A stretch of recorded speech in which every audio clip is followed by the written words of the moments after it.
Yo, shout out to everybody out there. Welcome to Yankee Fan Sports. Subscribe to the channel for the content. So, the Indiana Fever beat the Phoenix Mercury. I know. Like, it was looking crazy that first quarter. All right. It looked crazy the first quarter. We were down 19-6. 6.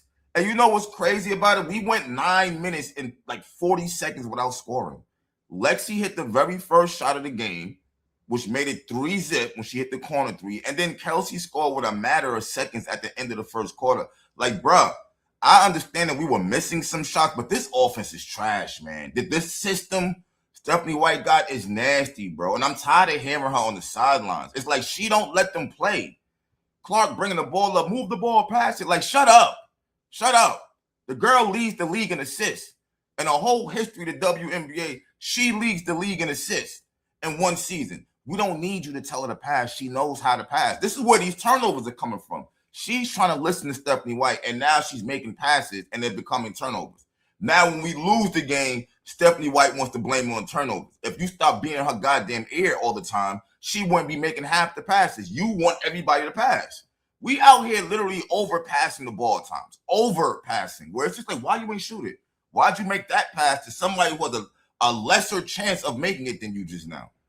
It doesn't make any sense, man. But so we started off 19-6 in the first quarter. You know what happened.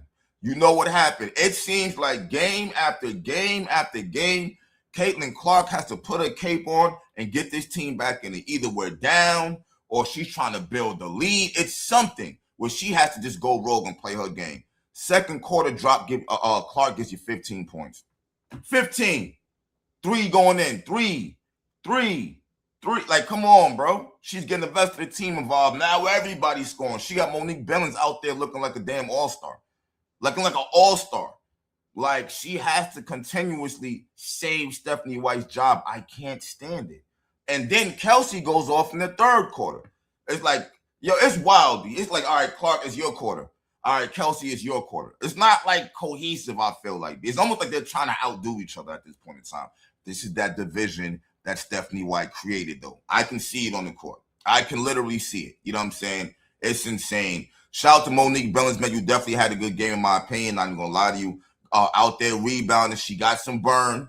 We didn't finish with Michaela Timpson this time. You know what I'm saying? Raven Johnson's going to get some burn, looking all right.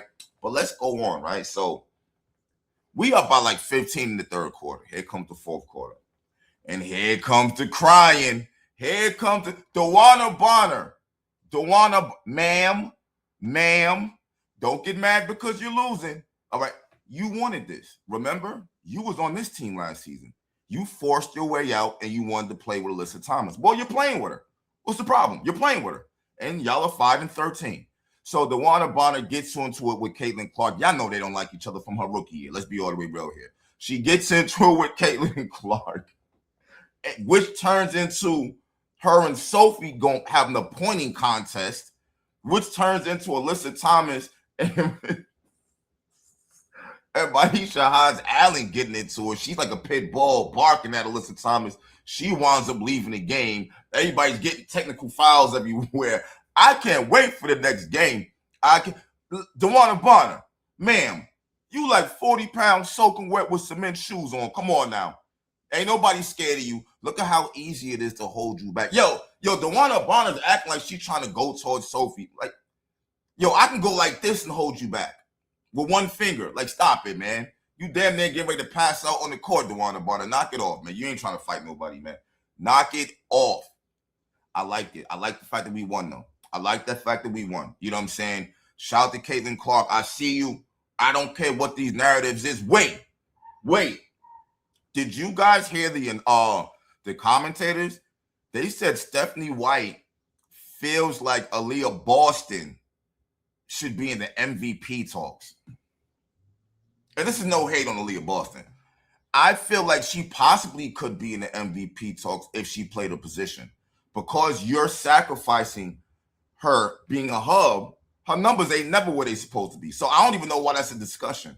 I can see you trying to say Kelsey Mitchell because she's averaging 20 a game. But if we're going to keep it all the way real, if you say Kelsey needs to be in the MVP conversation, you know you got to say Clark because she's scoring more than Kelsey And she's averaging damn near 10 assists a game. She's averaging 9 a game. So, I want someone to ask her, does she think Caitlin Clark should be in the MVP category? I need to hear this. Because if you think AB should be, and we know you think Kelsey should be, I want to watch someone ask her that at a press conference so I can watch her blink her eye and squirm and fidget and all and go because she don't really want to say yeah, but she knows she kind of has to.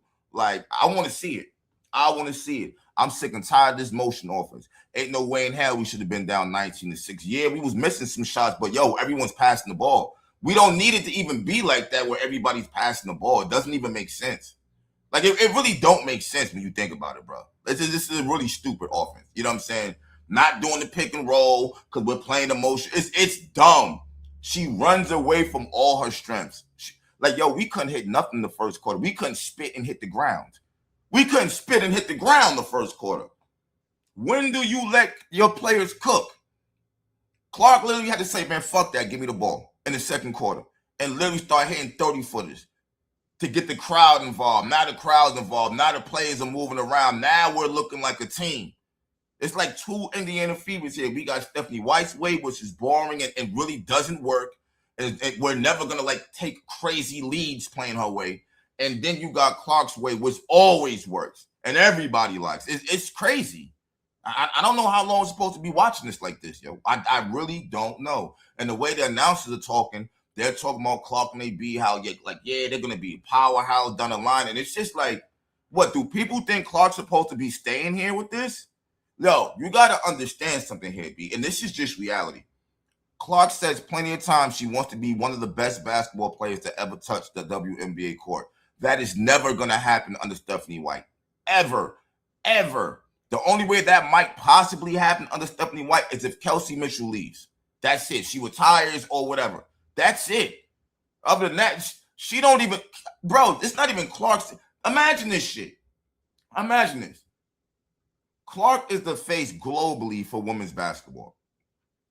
Yes, Asia Wilson has the accolades. Clark is the face of women's basketball, which essentially means she's the face of the WNBA too.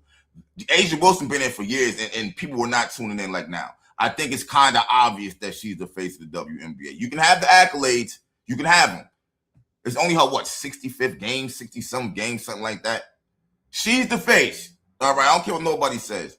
But yet, if you ask Stephanie White, she's going to say Kelsey's the face of the Indiana Fever. How the fuck is the Clark the face of the WNBA and women's basketball, but not the face of her team? Do that even make sense?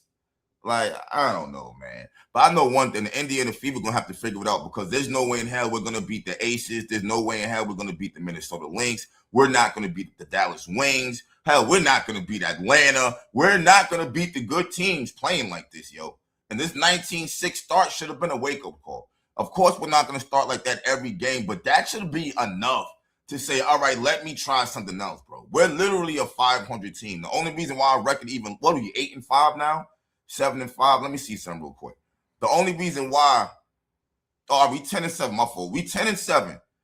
Only reason why we 10-7 because we playing a whole bunch of teams, minus the Atlanta Dreams just now with the back-to-back losses. We've been playing teams with losing records. That's the only reason why we even look. If it was even and we were playing good teams and bad teams, we wouldn't be 10-7 right now. We wouldn't. Let's see what's going on. Listen, Thomas, 19 points, 5 reads, 9 assists, 1 steal, 1 block. Natasha Mack had 4 points. Kalia Copper had 20. That's it. DeWanna Bonner gave you 7. Damn, DeWanna Bonner, you stink.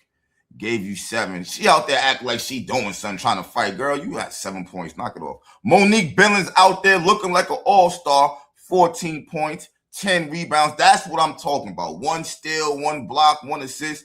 That's what I'm talking about. You keep doing that pick and roll with Caitlin Clark because I know it's you either score or you get to the line. Yeah, you might miss one here or there. I'm not tripping over that. I feel like the pick and roll is going to work with Clark and whoever. I just like it with AB. We're used to seeing it like that. She can literally do this with anybody because they're going to jump out on Clark because they know she'll pull that shit. You see what I'm saying? Clark seemed way more dangerous in 2024, man, when she had that green light to do whatever, man. I'm telling you. Aaliyah Boston gave you 8 points. She was 2 for 9. Yo, Aaliyah Boston had a sequence where she missed 3 layups in a row.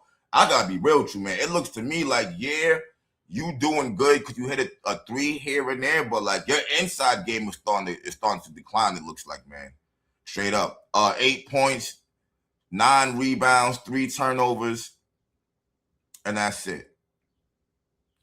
Kelsey Mitchell gave you 22 points. She was 8 for 20. Lexi Hall gave you 8 on 2 and 3. Caitlin Clark gave you 24. She was 8 for 17. She gave you 3 rebounds, give you 9 assists. See, that's the difference. That's the difference. It's one thing saying Clark got 20, Clark got 24. Once you add them assists in there, that makes it a whole nother level for her. And that's the reason why she's the face of this team and not Kelsey Mitchell. No knock on Kelsey, but I just think it's stupid when they keep saying it. You know what I'm saying? When it's just like, yo, bro, what are you talking about? Sophie Cunningham was 0 for 5. She had 2 points. Raven Johnson had 4 points. You know what I'm saying? This is another game where Clark is getting called for a foul. Stephanie White's not challenging. Like, you can't keep them for the playoffs if that's what you're thinking. You can't take them home with you and say, okay, I didn't challenge anything for the last couple games, so I can accumulate them and do it now. That's not how it works. Look at Nate. He had all kinds of challenges going on. She does not have her teammates back whatsoever, man. And it's really irritating. It's really irritating. They called Clark for a travel. She didn't challenge that. It's like, this is the reason why Clark be getting all these technical fouls. It's not just Clark is getting technical fouls for no goddamn reason. I feel like, yo, she's going crazy because they're bad calls. And as the coach, you're not challenging the calls. You're just letting them go like that. And she's not about to just sit there and take a call that's not true. So now she acts all crazy. And next thing you know, she's getting attacked. It's wild because I remember when Stephanie White specifically said, she told Caitlin Clark, don't go at the referees. That's my job. Let me do it. Yet she's never doing it. Ever. Ever. If it's for Kelsey, she'll do it. Clark is always going crazy when it's a bad call, bro. Like, when it's a decent call, it's a good call, she's like, whatever. She's like, whatever. She only goes crazy when she thinks that shit is a bad call. Stephanie White just be standing there, bro. Like, this team is not a champion. It's not a contender. Not playing like this. Now, if we're not gonna just hand Clark the keys and say, yo, do your fucking thing on offense. You know what I'm saying? Read and react. We know you're gonna pass it, do your thing. We're not gonna be a contender at all. Like, we look regular as hell out here. This team is 5-12. 5-12. Nasty, man. Nasty. And it's getting to the point where, like, some of these games are really hard to watch. They're really hard to watch, man. Because I feel like we would have better results if Clark went off. And she's not going off because you can clearly hear Stephanie White on the sideline saying pass the ball. She don't say it to Kelsey. So why the fuck you saying it to Clark? Doesn't make any sense, though. Let me know what you guys think. I'm out. Peace.